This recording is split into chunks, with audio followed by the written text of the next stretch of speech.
pero para mi mamá, para mi abuela, para mi hermana fue difícil.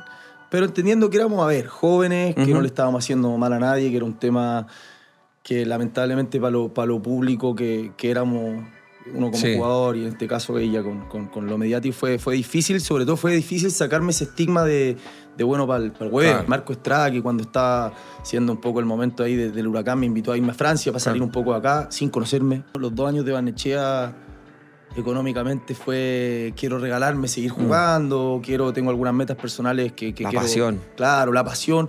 Y llega un minuto que la familia te lo empieza a cuestionar. No me arrepiento, Chiqui, porque el final fue muy lindo. O sea, valió la pena alargarlo. Pero sí me llevó al límite. Si lo llevo a la estadística el último año, los meses que tuve más duros de mi separación, no jugué bien. Historias reales, entrevistas íntimas, anécdotas desconocidas y la vida más allá de la cancha, contada por quienes hacen el fútbol. Una jugada, una voz. Comenzamos. Esto es Jugada Nacional, un podcast del CIFUB y AS.com. Bienvenidos a un nuevo capítulo de Jugada Nacional, el podcast del CIFUB junto a AS.com. Nacho, ¿cómo está ahí? Espectacular aquí, feliz de estar contigo. Así que nada, muchas gracias, feliz siempre de estar aquí. No, feliz a mí de tenerte acá porque en verdad lamento no haber sido compañero tuyo en algún camarín, pero siempre que nos veíamos, cosas del fútbol, uno tiene como un poco de feeling con ciertas personas. Entonces, no haber sido compañeros, pero tener ese feeling entre nosotros y siempre que nos vemos nos damos un abrazo, la verdad, bastante bien. Nacho, jugaste, mira, es que te lo tengo que leer porque son nombres muy raros. Kazajistán, Azerbaiyán, Corea.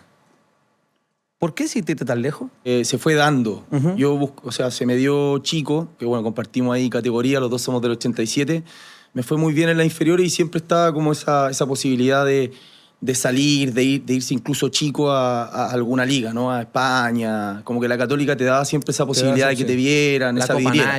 La Copa Nike. Sí. Y yo salí con 18, me fui al Betis B, al filial. Mira. Que ahí coincidí con Marc, un montón de jugadores. Y cuando volví yo me di cuenta que ya me iba a tocar hacer la vuelta larga. Bien. Y cuando se dio la posibilidad de volver a salir, no lo pensé porque era algo que yo tenía pendiente, el vivir un poco una experiencia a través del fútbol. Y estando allá se abrió un poco. Experiencia pendiente, pero tenéis 18 años. Claro, cuando yo vuelvo, me di cuenta que no iba a ser fácil hacerme un nombre acá. ¿Te acordás? Antes cuando te mandaban a préstamo habían jugadores de nuestra edad, no era fácil. Yo me acuerdo del primer préstamo que voy, que es volviendo a Huachipato. Claro, habían jugadores de 36, 37 años en tu puesto y era difícil sacar el puesto a los viejos. O sea, además que una decisión económica, deportiva o de plata, fue un tema tuyo de resiliencia, de decir, necesito esta experiencia. O sea, sin ir más lejos, cuando llegué allá, me cambiaron todos los términos del contrato. O sea, íbamos por una plata, terminó siendo otra. Muchos de los compañeros me decían, no, va. Y yo decía, yo no me puedo devolver. Y estando allá, bueno, el primer año se dio bien y eso fue marcando un poco la pauta para que geográficamente yo le perdiera el miedo a estar en este tipo de liga. También, obviamente, sobre la mesa estaba lo económico, el no querer volver tan luego, sabiendo que acá es difícil, o sea, que había mucha calidad y que me iba a pasar un poco lo mismo. Allá terminé siendo un poco cabeza de ratón en estas ligas y eso me gustó. Y tu fuerza mental, pero porque en algún momento uno puede decir, vengo a este país, vengo a este continente, vengo a un idioma que no conozco, vengo a una cultura que no conozco. ¿Alguna vez pensaste así como, acá estoy, acá me equivoqué? En Corea. En Corea fue el límite. Yo te diría que a las 2 semanas le mandé un mensaje a Seba Rosenthal y le digo, Seba, el equipo que haya, ayúdame, no quiero estar acá. Era muy bueno lo económico. El equipo que venga. No, lo que sea, me quiero ir. No vivía en el fútbol de la misma manera, pero como me habían salido bien la otra experiencia rara, dije, no, bueno, esto no va a ser la excepción. Y me equivoqué, fue un año duro. ¿Pero por un tema futbolístico o por un tema cultural, un tema idioma? Las dos, y tú decís, pero veníais de lugares raros, claro, pero en el fondo venía de lugares donde si uno ganaba estaba todo bien, si uno perdía estaba todo mal. Claro. Y acá era más un show, era un fútbol show que se decían son 30 fechas, no va a haber ni un cambio, el técnico que agarra es el que va a terminar el año. Y llegué la primera semana, perdimos 3-0, 4-0 y 5-0, y el técnico me dice, no, pero el último partido jugamos mejor. Entonces, entre la lejanía, entre el idioma, en los otros países habían 10 extranjeros por equipo, acá eran solamente 3. y Corea tiene muy poco turismo occidental, entonces me sentía medio solo. Y también sumado a esto deportivo, que a veces uno se agarra solamente de eso, fue difícil. ¿Ya aprendiste algo del idioma? Sí, ¿A ahí putear? A putear, como lo hago. serio? Después ya puteaba en español. A ver, sí. puteate en coreano. No, ¿No te acordáis? me acuerdo poquito, pero sabía saludar que el Anión Ah, hace yo, Kamsamida, que era gracias. Ahí tenía un par de A ver, palabritas. a la cámara, ¿eh? Dale. Anión hace yo. Mira. Kamsamida, están de moda los coreanos Mira, hoy día. Así que sí, un sí, poquito- están de moda los coreanos. Sí, Estamos sí, para, sí. para ir a un concierto de los... De K-pop. Eso. Weón, cuando llegué para allá, claro, yo decía, el Gangnam Style para ellos debe ser algo divertido, o se lo tomarán como una humorada, y nada, el Olímpico de Seúl lleno viéndolo como un Mira. dios, una cosa fuerte para ellos. Oye, en todos estos países que estuviste, ¿alguna anécdota que viviste? Algo así como tú decís, esto no me hubiese pasado en Chile. No, es que fueron 6 años, un montón. Me acuerdo que en un minuto veníamos muy mal 6 años. en Azerbaiyán. Veníamos mal, no ganábamos, pegaban el palo y salía y nada. Y una tradición que al parecer es musulmana. Llegó una especie de cura, un chamán, y dijo, bueno, hoy día vamos a hacer una ofrenda, un cabrito en la mitad de la cancha y lo digo, oye, me ofrecieron no verlo, yo no lo quise ver, pero claro, después estábamos entrenando los compañeros ahí con la sangre porque no dejamos de ganar, así que... Oye, yo a Azerbaiyán lo conozco por la Fórmula 1, pero ¿la capital de Azerbaiyán cuál es? Bakú. Bakú, cacha. Yo también lo sabía por si acaso, ¿eh? No crean que no. La cultura chupística. Oye, cuenta algo de hacer... Ese fue más allá de lo que pasaste mal en Corea, la cultura más loca, la que tú decís... Bueno, primero fue Kazajistán 1 año, después fue Azerbaiyán 2 años y medio, después fue 1 año de Corea. Ya. La coreana fue la más difícil porque se siente el estar lejos, la zona horaria, Ya. los compañeros, lo que te decía, poco extranjero en el camarín, culturalmente son muy diferentes, pero Azerbaiyán ya es raro, o sea, el azerí es, de partida es musulmano ortodoxo, entonces ya, no sé, me acuerdo llegar y que ponen su alfombrita y rezan. Hoy día eso como que lo vemos más, pero el 2017, 2018 no era tan común para nosotros. Yo te escucho y siento que estoy hablando con un profe, weón. Extraordinario, porque muchos jugadores van solo a jugar a la pelota. Fui grande igual, fui ya con una edad, fui la primera vez que volví a salir. ¿Pero tenía grande 27 qué? 27. A esa edad también no es tan grande. Claro. Pero también hice el esfuerzo y me di cuenta rápido que yo me tenía que adaptar a ellos, no ellos a mí, y me fue gustando y uno se va empoderando en la medida que aprendí un par de palabras. A veces uno se subestima como jugador de fútbol y esto te pone a prueba y te hace sentirte inteligente cuando aprendí el idioma, cuando empecé a entender, cuando te das cuenta que tenías otras capacidades, como la que nos está tocando ahora Sí. retirado, decís, wow, o sea, no sabía solamente jugar a la pelota. Sí, bueno, estábamos hablando fuera de cámara con Nacho y estábamos hablando, oye, ¿qué estás haciendo ahora? Bueno, a mí me toca estar acá en el sindicato, me toca estar con el podcast, viajando, cosas que uno viajaba solamente a encerrarse al hotel y ir a jugar al estadio y después agarrar un avión y volverte a tu país. Pero Nacho está en otro mundo y lo conversamos un poco ahí en el sofá porque al Nacho le gustan mucho los sofás. Entonces, estuvimos conversando antes de que empezara el podcast, así que Gratis, feliz de que... gratis. Sí. ¿Qué pasó? ¿Qué pasó? ¿Pasó algo? ¿Toño pasó algo por ahí atrás? Sí. Oye, el tema sofá. Porque fuiste muy chico cuando te pasó. Muy chico, muy inconsciente. Espérame, antes que empecé. Yo supe de buena fuente que tu familia quedó muy choqueada también. Sí, duro. Mamá Porque- tradicional. Sí. Mi papá jugó a la pelota, así que en el fondo él... Bueno, o sea, gracias. me apoyó, por así decirlo, en un momento duro. Pero para mi mamá, para mi abuela, para mi hermana fue difícil. Pero entendiendo que éramos, jóvenes, que no le estábamos haciendo mal a nadie, que era un tema que lamentablemente para lo público que éramos uno como Sí. jugador y en este caso ella con lo mediático fue difícil. Sobre todo fue difícil sacarme ese estigma de bueno para el huevo. Claro.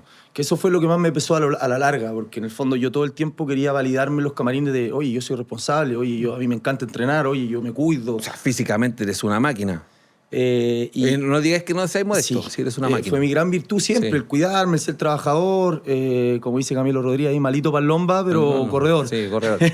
Entonces, sacarme un poco ese estigma fue lo que más me costó y lo que más me dolió, y también, en el fondo, trascender por sobre ese episodio. Así que, pero hoy día me lo tomo con humor y Sí, ¿y en tu carrera cuánto te afectó? un montón. O sea, en ese año me echaron, que de hecho ahí el sindicato me apoyó porque dijo, escúchame, esto es un despido injustificado, está en un día libre. Claro. Y también, como te digo, me tocó cargar con esa mochila de bueno para el hueveo cuando en realidad yo no lo era tanto, lo era como la mayoría, cabro, como todo cabro. Yo salía de lunes a lunes, solamente que no tomaba alcohol, no tomo ni fumo, pero sí yo me acostaba a las 8 de la mañana. Que normal porque, a ver, o sea, no te digo que el de Lua no demos ese mensaje, pero, o sea, son etapas, ¿no? De repente uno tiene 22 y te tocó ese año, que estáis soltero y te tocó que se podía salir más y que te daba y te alcanzaba. Pero tú eras, la verdad, un jugador que yo admiraba mucho y que te daba. A mí no me daba, entonces no me lo podía permitir tanto y me dolió mucho que ese hito me marcara para adelante. O sea, que siempre estar como en el ojo del huracán de que ya no la podía cagar más. Claro, me contaste que tu papá no fue tanto, pero tu mamá, una mamá tradicional, quizá una mamá que reza, quizá una mamá religiosa. ¿Cómo fue esa conversación con tu mamá cuando ella ve esta imagen? Por ahí no sé si tenéis más hermanos, si erais su bebé en ese momento, si erais su guagua, su regalón, como se dice acá. Entonces, ¿cómo fue esa conversación? Porque al final uno no le quiere fallar a esas personas. Mira, finalmente, o sea, después de que me dieron, llegó un punto que ella se puso a la 10 y me defendió, o sea, que en el fondo dijo, a ver, mi hijo no es esto, yo lo veo cómo entrena, cómo viene luchando por su sueño, entonces terminó consolidando incluso el cariño, pero en el momento fue difícil, a mí me dio mucha vergüenza a ojos de ella, también, como te digo, a ver, le di tanto en mi niñez al fútbol que decía, puta, haberme mandado esta cagada que me condicione para adelante. Entonces ella lo vio, entendió un poco por lo que yo estaba pasando, así que natural, duró un tiempo y después me tuve que bancar en todos los caminos que estuviese el huevo. ¿No? Oye, ¿y sientes que un poco los medios de comunicación fueron un poco irresponsables también? Porque más allá de que el futbolista sea mediático y siempre genera una polémica, ¿sientes que en algún momento se pasaron de la raya con tu tema? Sí, 4 cambios conmigo. Lo que pasa es que tengo ahí varios anotados, pero en ese minuto era lo que vendía. ¿Había alguno acá o no? No, aquí no. Ah, ya. Aquí no, pero tenemos varios anotados que se pasaron 4 cambios, porque hay límites. O sea,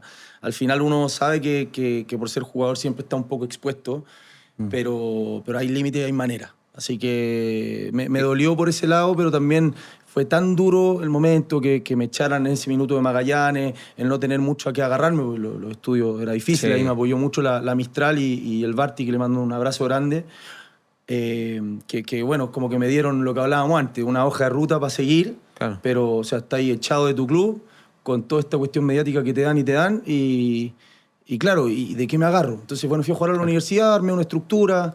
¿Era el Barty el entrenador? Era el Barty. También me acuerdo ahí que siempre lo digo con mucho cariño, la gente del fútbol me apoyó mucho. Me acuerdo que el Vichy Eso es importante. Era el entrenador de la selección adulta y un día me llama y me dice, Nacho, encuentro que están siendo muy injustos contigo, vente a entrenar conmigo a Pinto Durán, no te retires, aguanta un tiempo el chaparrón, yo aquí te voy a mantener bien y o sea, imagínate, yo que no existía, entonces fue muy bonito cómo se portó la gente del fútbol conmigo. Justo te iban a preguntar eso sobre el tema del retiro. ¿Sí pensaste en retirarte entonces? O sea, me retiré. Estuve 9 meses estudiando ahí en la Mistral. 9 meses.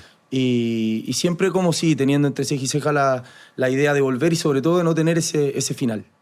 Y fue una gran decisión que se dio sola porque me hizo valorar el incluso no jugar, el ser futbolista. Solamente el hecho de ser futbolista. O sea, que tú pensís que eres uno más del fútbol y te llame una persona como el Vichy, para decirte, ven. O sea, podemos decir que el Vichy te salvó el retiro. El Vichy, bueno, John Armijo, el Chicho García, que estaban en Cobreloa, después me dieron la posibilidad ahí de volver a Cobreloa.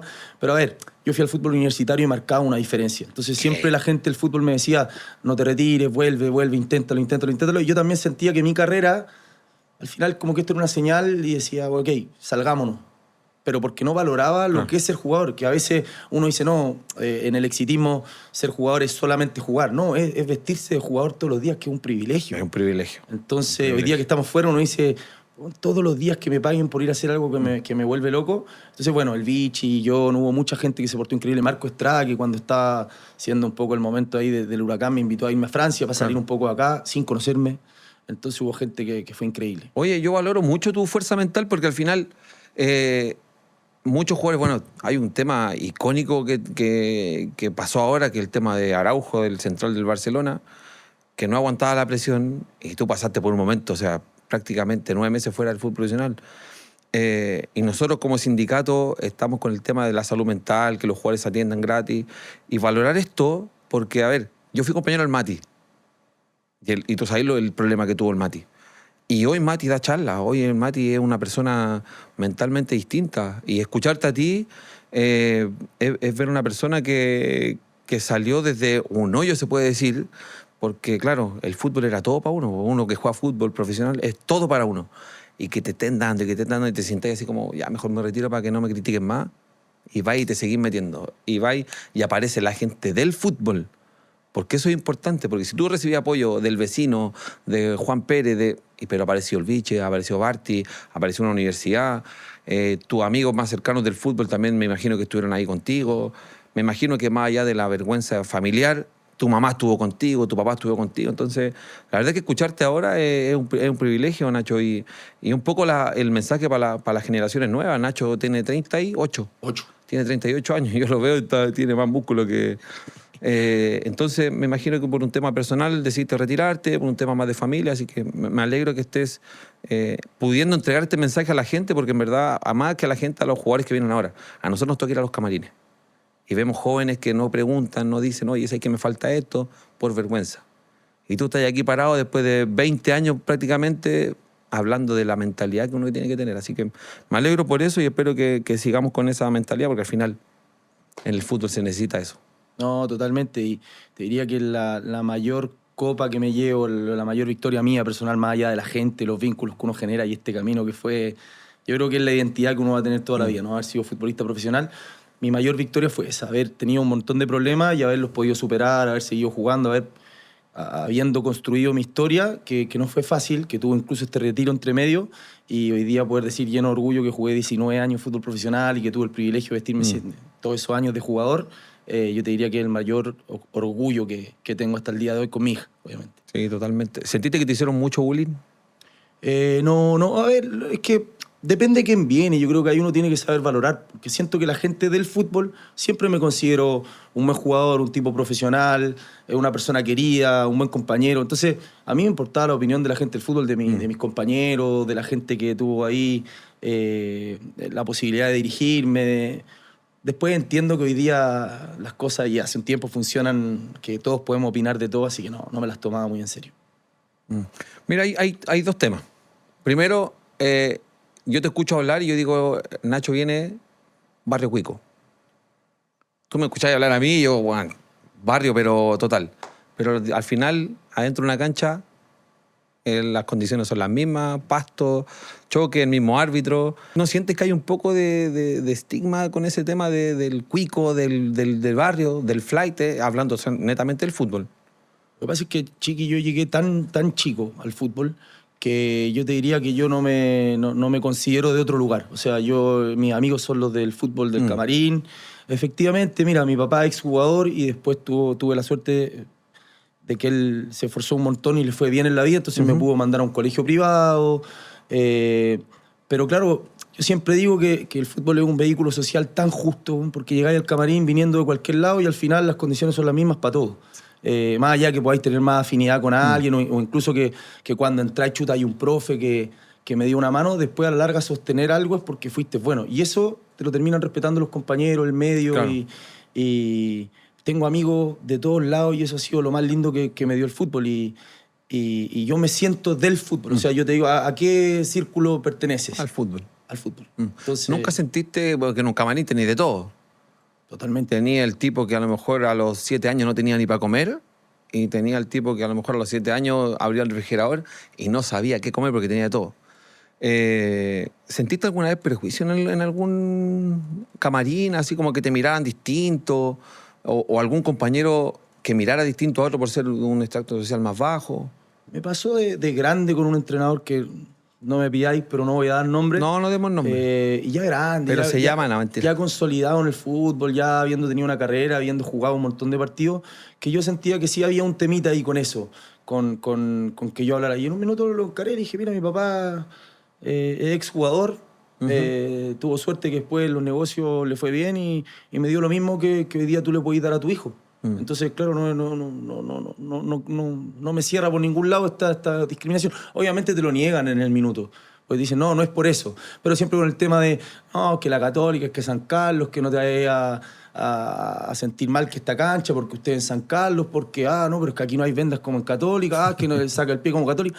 Yo decía, a mí la Católica me echó cagando. Eso es prejuicio. Prejuicio, porque en el fondo, entre medio, te decía, yo me fui a probar a la Unión, estuve un tiempito en la U, en la quiebra, entonces hice mi camino y sentí que no daba ya con 26, 25 años. Así que... Pero nada, normal. Oye, ¿y por qué la decisión ya de retirarte? Físicamente te da, creo. Creo que físicamente te da. Técnicamente, ¿para qué decir? En el 1 contra 1 eres extraordinario. ¿Pero por qué la decisión de retirarte? Porque vamos a hablar ahí la verdad. Primero, yo sentía que estaba hipotecando muchas cosas por seguir jugando. Tú sabes que los últimos años de jugador no son tan bien pagados. Yo me tocó estar en provincia los últimos 2 años, entonces era un poco mantener 2 casas, me estaba llevando puesto un poco el matrimonio y sentí que pese a haber estado lejos y haber estado hipotecando un montón de cosas, ahora era mi hija, era estar lejos de ella, perdérmela en el día a día, por un minuto me separé. Y hace como 6 meses atrás tuve una conversación con la nona, con el cuerpo técnico, y les pregunté abiertamente, dije, ¿me da para un año más? ¿Ustedes creen que me da para un año? Sí, me dice, si te da, dale. Pero yo ya venía con ese cuestionamiento, es decir, también te empieza a pasar los últimos años, Chiqui, que te tiene que haber pasado que para jugar bien el sábado, ya del martes estáis todo el día echado. O sea, en la práctica de fútbol me tengo que salir antes. El jueves tengo que ir a hacer fuerza en la tarde o meterme al hielo. Entonces, para jugar ese ratito el fin de semana era demasiado el esfuerzo. Era mucho el esfuerzo. Y sobre todo que, claro, terminaba el partido, no sé, en Temuco y tenía que tomarme un avión para estar un día con mi hija y tomar el avión el lunes en la mañana para llegar y no fallarle al grupo. Entonces, demasiado los moretones, muy poco encantamiento. Qué buena frase. Este Nacho Herrera tiene para todo, así que... oye, quiero seguir un tema con el tema familiar, porque, bueno, tú sabes, yo orgulloso de mis hijas siempre, en mi Instagram lleno de fotos de mi hija, y es un tema para nosotros, porque más allá de lo que se gana en el fútbol, que muchos creen que todos los futbolistas ganan 100 millones y son contados con esto. No son muchos. Entonces, el esfuerzo que se hace muchos moretones. Demasiados moretones, muy poco encantamiento. Ahí está. Una canción ahí de la Vela Puerca. Imagínate. Entonces, es una... ¿La podéis cantar? No, es de las pastillas del abuelo. No la tengo. No, me pillaste, pero buena. Se hace el buena, que sabe la... Creo que es Osiris. Mira, la vamos a buscar. La vamos a buscar. Pablo, por favor, tú puedes buscar la canción y la poner en un Reels. Gracias. Preguntarte por el tema familiar, porque en ese momento te ganó más lo familiar que lo futbolístico. Claro, yo te decía fuera de cámara que yo venía también transmitiéndole un mensaje a la José, que es mi mujer, de ya está, basta. O sea, yo los 2 años de Barnechea económicamente fue, quiero regalarme, seguir jugando, tengo algunas metas personales que la quiero... pasión. Claro, la pasión. Y llega un minuto que la familia te lo empieza a cuestionar. O sea, chuta, ya, pero espérate, está ahí un poco descuidando un montón de cosas por esto, es medio... como medio heroico, ¿no? Somos cabeza dura. Sí, somos cabeza muy dura. cabeza Y si dura no, un año más y págame menos, no importa. Claro. Y también muchas veces los dirigentes cuando saben de esa pasión se aprovechan un poco. No un poco. Entonces, mucho. Claro, yo me fui poniendo un poco ese final, ese límite. Hoy día también... Que Rocky, por ejemplo, González me decía, ¿cómo te vas a retirar? Tienes que seguir jugando. Pero me fui dando cuenta que también quería que lo que viniese me pillara con energía. Como tú, que a mí y te felicito, me da gusto ver cuando un jugador se reinventa y se reinventa rápido y empieza uno a hacerse cargo de lo que viene. Y yo te diría que lo vi desde ahí. Yo sabía que me iba a demorar un tiempo en reinventarme y quería que me pille con ganas, con energía, económicamente estable, para no tener que salir a hacer cualquier cosa por necesidad. Entonces yo te diría la decisión fue bien madura, no fue tan con el corazón, fue más con la cabeza. ¿Y te arrepientes de haber priorizado tanto el fútbol ante tu familia? No me arrepiento. Me arrepiento de haberlo vivido como yo lo viví, porque, a ver, pude ser mucho mejor hijo, mejor marido, incluso mejor papá, siendo jugador incluso, pero es que me obsesioné en lo que te decía. Yo decía, yo el sábado tengo que llegar 10 puntos, entonces el martes ya no voy a ir al acto de mi hija. Cuando uno es papá, no, sí, la siesta cambia, o sea, las prioridades cambian, o no, es que lloró en la noche, hazte cargo tú. O sea, y te da, y está comprobado que te da, no sé, uno saca fuerzas de no sé dónde. A mí me tocó alergia alimentaria, percentil 3 con mi hijo, un montón de cosas, con mi chiquitita. Y en la noche me podía levantar, no había problema, y el fin de semana podía jugar y ser competitivo. Lo que pasa es que, claro, uno viene acostumbrado a que, en mi caso, mi mamá me mimaba un montón y la comía y que duerma la siesta. Y eso en algún minuto, cuando uno ya es más grande, hay que cambiarlo. Hay que cambiarlo totalmente. Tu matrimonio, ¿el fútbol hizo que te afectara en algún momento? ¿Te costó por ahí la separación que me contaste en algún momento? En gran parte sí, porque es como que nosotros nos acostumbramos, incluso familiarmente antes, a que se arma como una escudería de uno y uno es como un piloto de Fórmula 1 y todos te apoyan en este camino. O sea, no sé, yo fui un afortunado, ¿eh? Yo me imagino, conociéndote, que también tu mamá te acompañaba y es como, no, es que el chiqui tiene que descansar, tiene que comer, porque en el fondo el fútbol tiene esto de que todo un poco lo entienden y mucha gente te da una mano. Entonces, en una primera parte, claro, mi señora lo mismo, y mi fan número 1, y me hizo sentir como nadie, pero llegó un punto en que también ella quería priorizarse, cumplir sus sueños, sus expectativas, y cuando veía que yo estaba dándole el 200 a un club que no me pagaba, ya los cuestionamientos empiezan a ser grandes, o incluso, oye, pero escúchame, no fuiste al doctor de tu hija y jugáis el fin de semana y resulta que más encima no te pagan. Es como que, entonces, no me arrepiento, chiqui, porque el final fue muy lindo. O sea, valió la pena alargarlo. Pero sí me llevó al límite, al límite. Se pudieron haber cambiado un par de cositas, pero no te arrepientes. Y eso está perfecto y es válido porque al final, y un poco mensaje a la gente en general en sus casas, porque el tema familiar es súper complejo. Pero si no trabajo yo, uno piensa como hombre, no trabajo yo, no hay comida. Porque nosotros somos cabeza dura. Y hoy en la sociedad todos podemos aportar su granito de arena. Dentro de la cancha, ¿te afectó? Sí. El tema matrimonial, el tema de hijos, de, no sé, de la desconfianza de repente de no poder dar un buen pase, ¿te afectó mucho?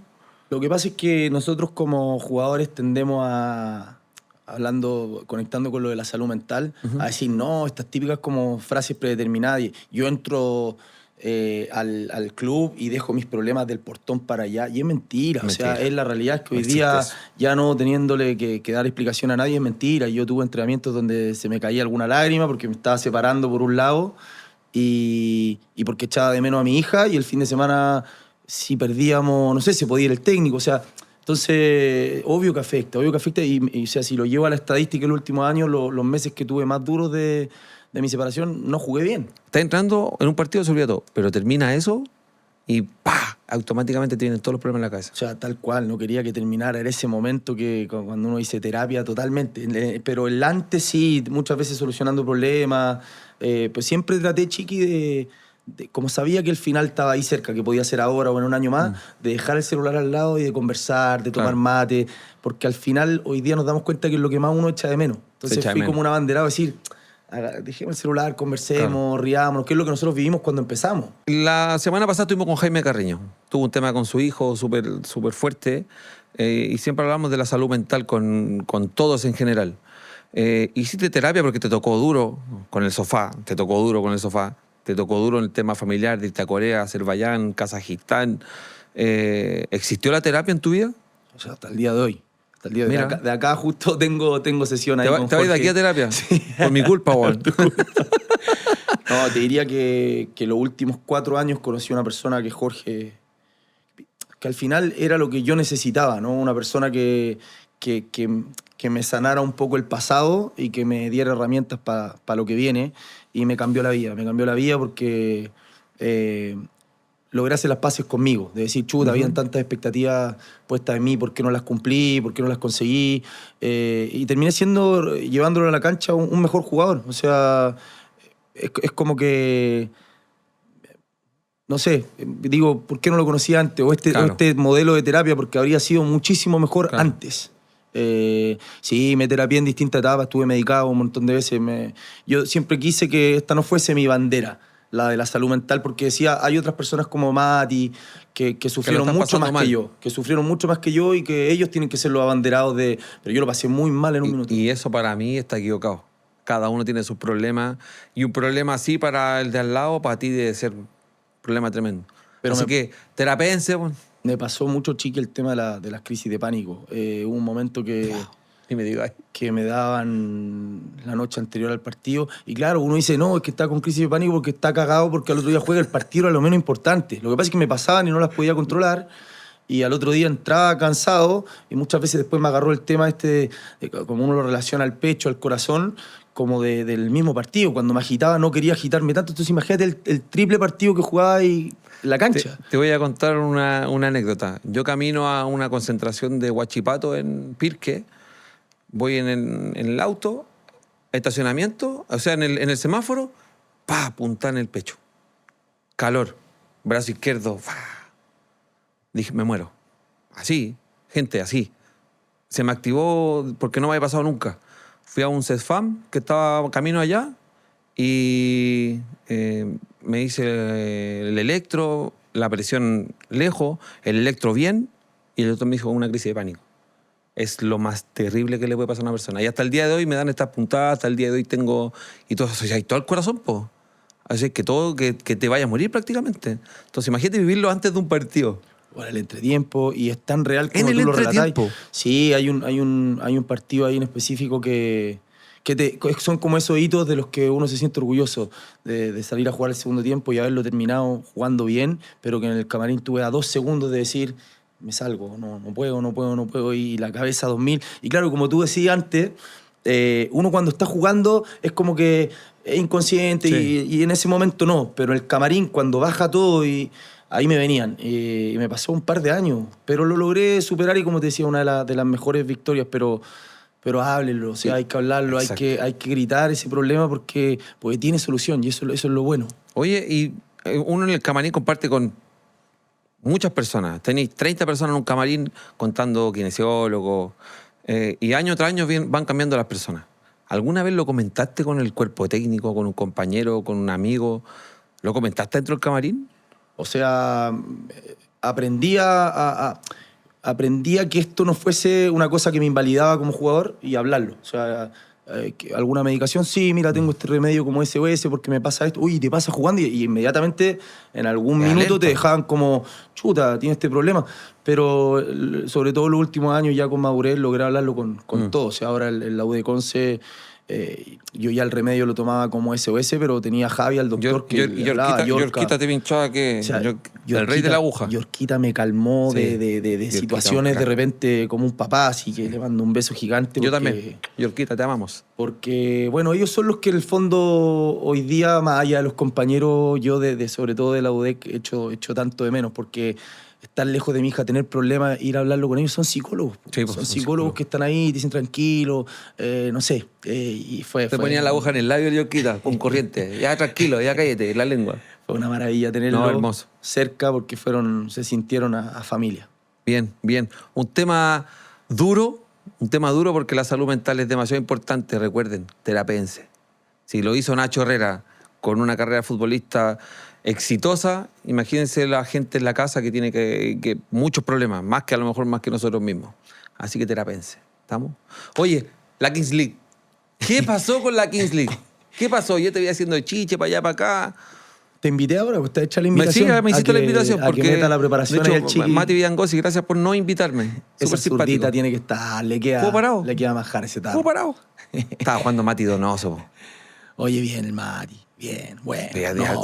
Se mueve menos que yo, sí. No, si está impecable. El Mati tiene que volver Oye, cuéntanos el formato. No el formato en sí, porque me imagino que tiene que ser muy largo porque hay muchas reglas, pero la sensación de pasar del fútbol a una cuestión donde de repente estaban jugando 2 contra 2. O sea, hasta que llegamos allá no entendíamos la mitad de la regla. Yeah. Aparte de todo, déficit atencional, jugadores. O sea, vamos, será un baby, un futbolito. Fue todo, Chiqui, por apoyar al Mati. O sea, el Mati nos invitó a varios. Él como que armó esta selección con gente de su confianza. Y en la medida que empezamos a juntarnos a entrenar, uno se va, como somos los futbolistas, comprometiendo con el grupo, con el equipo de trabajo. Había un profe, o sea, lo hicieron todo bien serio. Entonces ya no falló el entrenamiento. Y claro, y te das cuenta que hay calidad, po. O sea, tenéis de dónde sacar buenos jugadores. En los entrenamientos estaba Mesías, Sí. Brian Carvalho, que iban para Sí. moverse en este periodo que cuando no iban al Claro. sindicato servía jugar un futbolito. ¿Entrenaban con ustedes ahí? Varios jugadores. Entonces había nivel, era entretenido juntarse Me imagino esas pichangas. No, imagínate, una maravilla. Yo dije, no voy a jugar. A la banca. A la banca como loco. Voy a terapia por esta weá también. Pero también yo sabía que con el Mati tenía una conexión especial y que había que ir allá a validarla. O sea, en el fondo era como, chuta, tengo que ir a defender la leyenda de que no soy tan buen futbolista, pero soy bueno para la pelota. Y nada, y salió perfecto, estuvo bien. Nos quedamos ahí con la espinita de no haberla ganado. Sí, estábamos todos pendientes de la... Aparte, uno pendiente porque los conoce a ustedes y están representando a Chile. Oye, en la organización, sabemos que está Piqué como cabecilla. ¿Y qué tal? ¿Todo muy profesional? Es que, claro, esa fue la gran sorpresa, la grata sorpresa, de que fue como vivir una última experiencia de futbolista profesional, en el sentido que concentración, 2 por pieza, desayuno buffet, te pasaba a buscar un bullo ahí a entrenar. Sí, lo que hicimos distinto fue abrirnos a esto, a los medios. O sea, tú ibas ahí con un micrófono y había que bobear y tú decías, ok, hay que prestarse para... y a nadie le molestaba, porque muchas veces pasa que de repente yo soy más suelto para hablar, pero aún... Voy a tirar un nombre, ¿no? A Cristian Campestrini, que es grande y otra generación, le podía molestar que yo fuese así en el fútbol profesional. Acá era parte o sea, había que hacer eso. Había que armar un poco contenido. Pero después, entrenamiento, imagínate como que tú estuvieras preparando para un futbolito y aprendimos a manejar ciertas reglas. Bien, bien. Oye, por cómo lo contáis, fue una linda experiencia y creo que te volviste a sentir como importante, porque al final, dentro de es fútbol, o sea, futbolito, show, porque es un show para Totalmente. Pero es sentirse importante. ¿Jugaste con cuántas personas en el estadio, la final? La final, claro, 50, 46, 50 mil personas. Imagínate, ¿hace cuánto no jugáis con 60.000 personas? Venía Dulce de la final ahí en Copiapó, que no fueron 50 mil. Sí, usted que está acostumbrado de Católica a jugar con mucha gente. Sí, sabemos. Aguante la flaca. Pero el nivel de... A ver, yo esto lo digo sin ser pretencioso, desde la humildad absoluta. A mí me pasaba que para mí valía muchísimo más el ascenso con la U de Conce que la final está en Brasil. Después me doy cuenta que hoy día viene a saludarme gente y me dice, oye, te quiero felicitar. Y yo decía, me vas a felicitar por todo lo que la remé en el fútbol, por la Kings League. Entendí que había, siempre que uno juega la pelota hay un grado de responsabilidad, pero sí me lo tomé más como liviano, más inconsciente, que es como debería haber enfrentado mi carrera, yo creo, de profesional, más tranquilo, con menos presión, y también en un formato que a mí me acomoda mucho, que es el espacio más reducido. Bien, bien. Entonces, volver a sentir esa sensación y pensar que te iban a salvar por el ascenso lo de Conce y es por la King League, es como... La bajaba un poquito. Sí, te la bajaba un poquito. Oye, terminamos acá y me vas a invitar a comer porque venís dulcecito, pues si te pagaron un palo verde en la King League. Ojalá.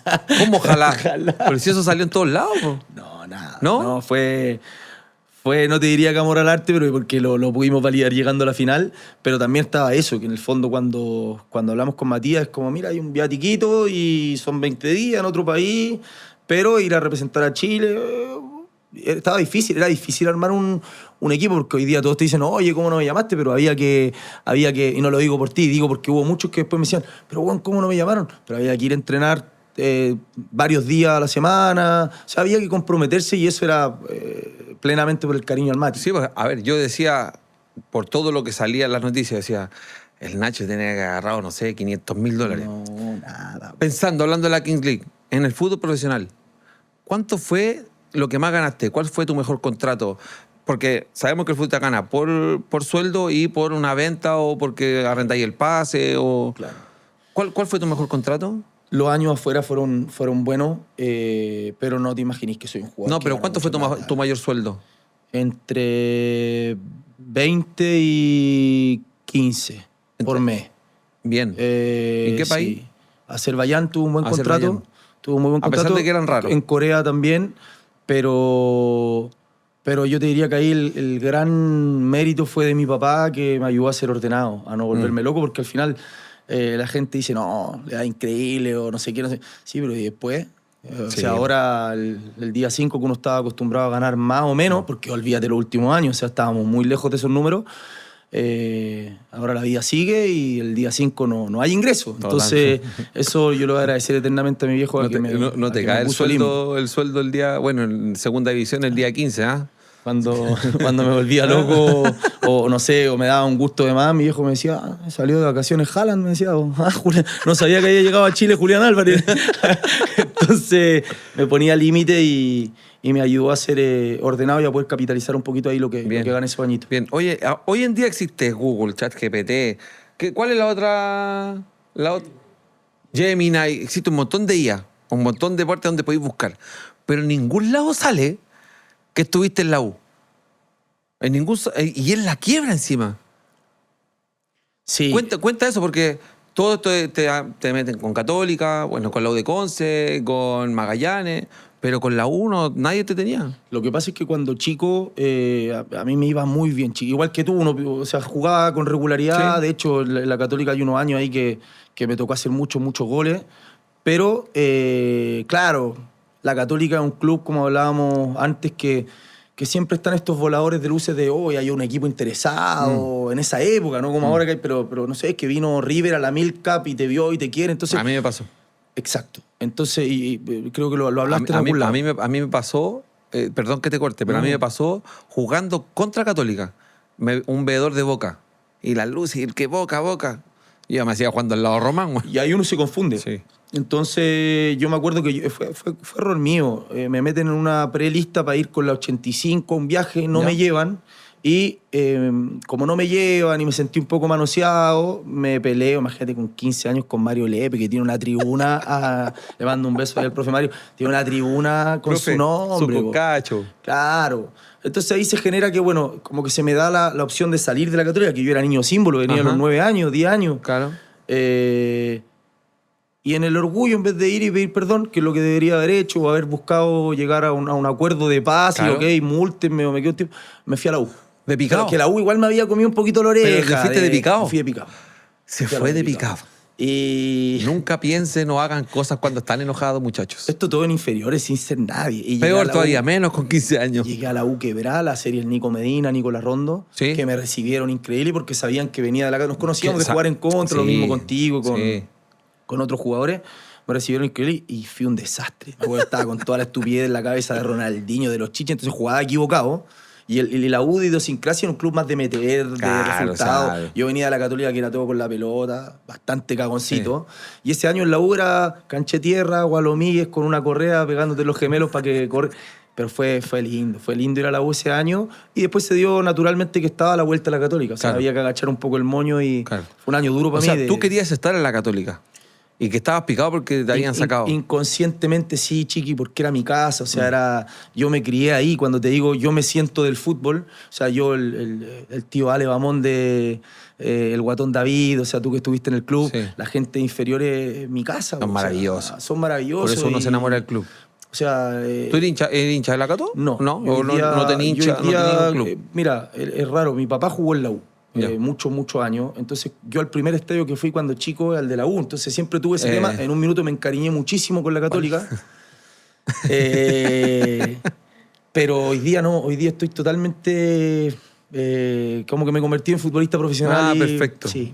A mí me pasó porque me enamoré. A mí me pasó, pero me enamoré de la Cato. Por estar ahí y ser campeón y todo. O sea, me pasa, Chiqui, te interrumpo, que por ejemplo, si veo mañana que está jugando tu Unión y tú jugando contra la U... quiero que te vaya bien. Claro. O sea, el año pasado estaba Mañasco, que hace 2 años, y me pongo contento porque el Gatito Lescano está jugando en un equipo y quiero que gane el Gato. Ahora le tengo mucho cariño a Arturo, entonces quiero que le vaya bien a Colo-Colo y lo vivo así. Me encantaría que me volviera eso de hincha porque creo que es algo precioso, pero no lo logro. Bueno, es parte de... Lamentablemente perdimos un hincha en Católica. Lamentable. Un hincha que aparte es de la casa, porque sientes que Católica fue tu casa. Así que bueno, agradecido, Nacho. Muy linda conversa, saber un poco más de tu vida, porque siempre el encontrarse en la calle, o encontrarse en algún camarín y abrazarse, pero saber un poco más de la vida de una persona que tuvo una carrera extraordinaria, tanto dentro como fuera del fútbol, saber todo lo que pasaste y aún así tu mente está clara con lo que quiere, la verdad que es bastante agradable. Así que despedirnos, gente. Gracias por estar en un nuevo capítulo de Jugada Nacional, el podcast del CIFUB y as.com. Espero vernos pronto, Nachito, que te vaya bien a donde vayas. Vaya a terapia. Nachito va a terapia ahora. Vaya a terapia, ¿no? Voy a terapia. Sí. Terapense mucho, ¿ya? Un abrazo y muchas gracias.